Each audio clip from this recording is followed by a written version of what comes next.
Ottawa has officially hit NATO's 2% defense spending target. NATO says Canada finally met a key commitment by spending roughly 2% of its GDP on defense in the last fiscal year. Today, the Prime Minister announced Canada has hit a major defense milestone. For the first time since the end of the Cold War, more than 30 years ago, Canada has hit the NATO target of 2% of GDP spending on defense. Canada just made one of the most significant defense moves in its modern history, and it is sending a clear message across the Atlantic. We embarked on this mission to protect Canadians, to defend our territory, to protect our borders, and to boost our sovereignty. Because nous sommes maîtres chez nous. We control our destiny. I am pleased to announce today that we have kept that ambitious promise. For the last 10 months, Canada's new government has been working with unprecedented speed and scale. In 10 months, we have invested over $60 billion in our defense and security. That's the largest year-on-year increase in defense investment in generations. And as a result of these efforts, this morning, NATO confirmed that Canada has achieved its 2% defense expenditure target, half a decade ahead of the original schedule. After years of falling short, Canada has now committed $60 billion in new military spending, officially reaching NATO's long-standing 2% of GDP defense target. For decades, that benchmark has been a point of tension within the alliance. Now, Ottawa has crossed it, and the timing is anything but accidental. The surge comes after sustained pressure from Donald Trump, who has repeatedly warned that the United States cannot continue to carry the burden of defending NATO allies who fail to meet their commitments. Trump's position has been consistent countries that rely on US protection must invest more in their own defense. But instead of creating hesitation, that pressure appears to have triggered a decisive response. Under Prime Minister Mark Carney, Canada has accelerated its military spending plans, reframing defense not just as an alliance obligation, but as a matter of national sovereignty and strategic independence. And that shift is significant. For years, Canada has faced criticism within NATO for underfunding its military. While European countries began increasing defense budgets following the war in Ukraine, Canada lagged behind maintaining spending levels below the alliance's expectations. Now, that gap is closing rapidly. The $60 billion surge is not just about hitting a percentage target. It is aimed at addressing deep structural weaknesses inside the Canadian Armed Forces. Canada currently faces a shortage of thousands of personnel, with recruitment and retention challenges limiting operational readiness. Equipment across multiple branches is aging, and maintenance backlogs have reduced the availability of key assets. In practical terms, Canada's military has struggled to meet both domestic and international commitments at the same time. This funding is designed to change that.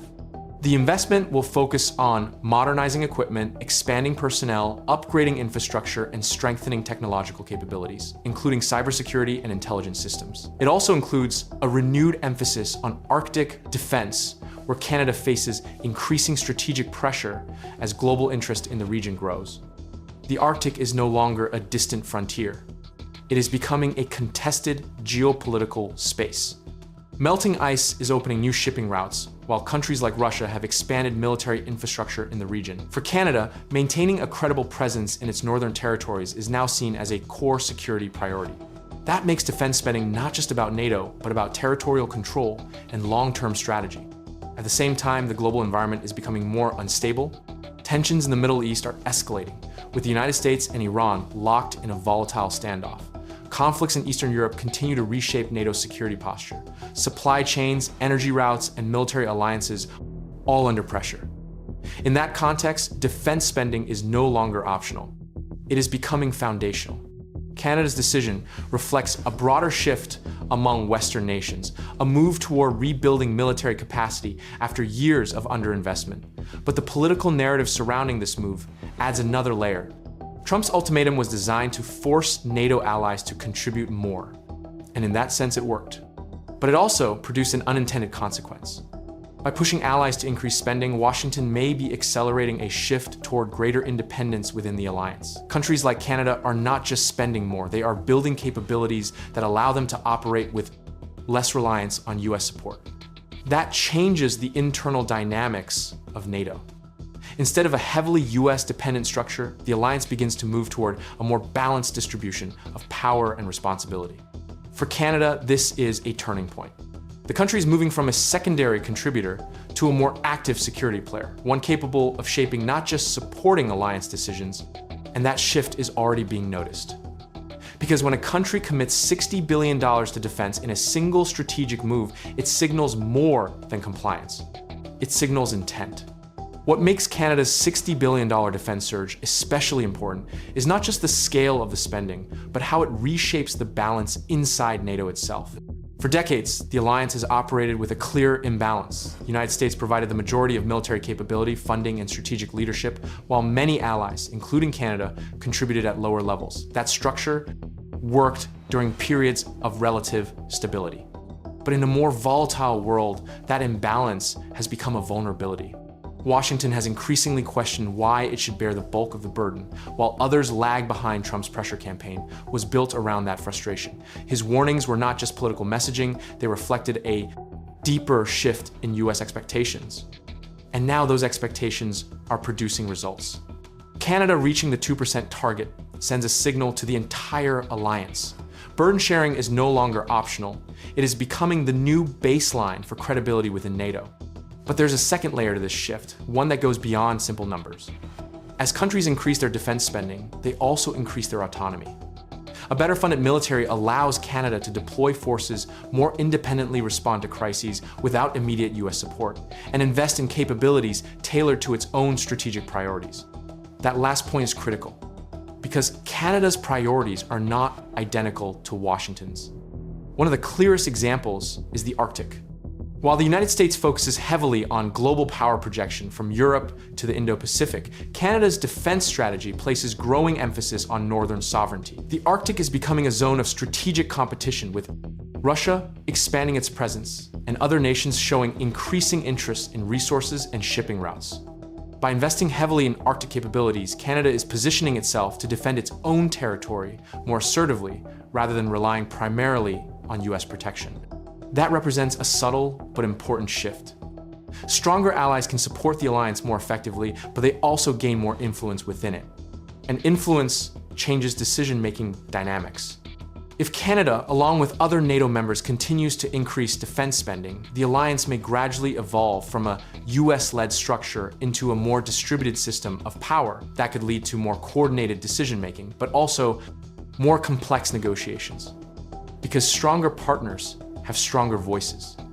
At the same time, the surge in spending is not without risk. Inside Canada, the $60 billion commitment raises questions about execution and sustainability. Building military capacity is not just about allocating funds, it requires recruitment, training, procurement, efficiency, and long-term planning.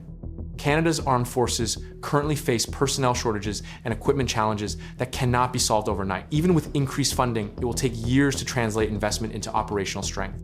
There's also the question of public support. Defense spending on this scale competes with other national priorities, healthcare, infrastructure, and social programs. While global instability has increased public awareness of security issues, large military budgets often face scrutiny, domestic politics. That creates a balancing act for policymakers. They must justify the spending not only as an international obligation, but as a national necessity. Globally, the implications extend even further.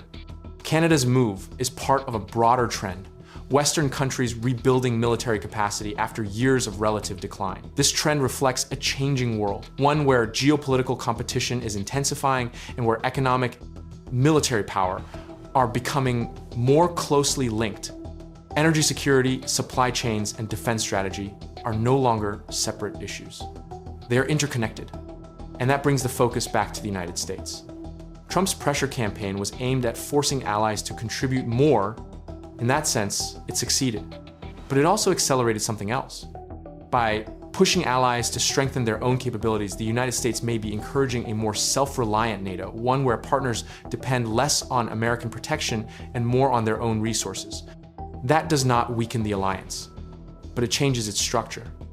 Instead of a single dominant power supported by smaller contributors, NATO begins to look more like a coalition of capable partners, each with its own priorities, strengths, and influence. For Canada, this is a defining moment. The country is stepping into a larger role on the global stage, backed by a significant financial commitment to defense. It is signaling that it is prepared not just to participate in international security, but to shape it. And in a world where instability is rising and alliances are evolving, that signal carries weight. Because when a nation invests at this scale, it is not just responding to pressure. It is positioning itself for what comes next.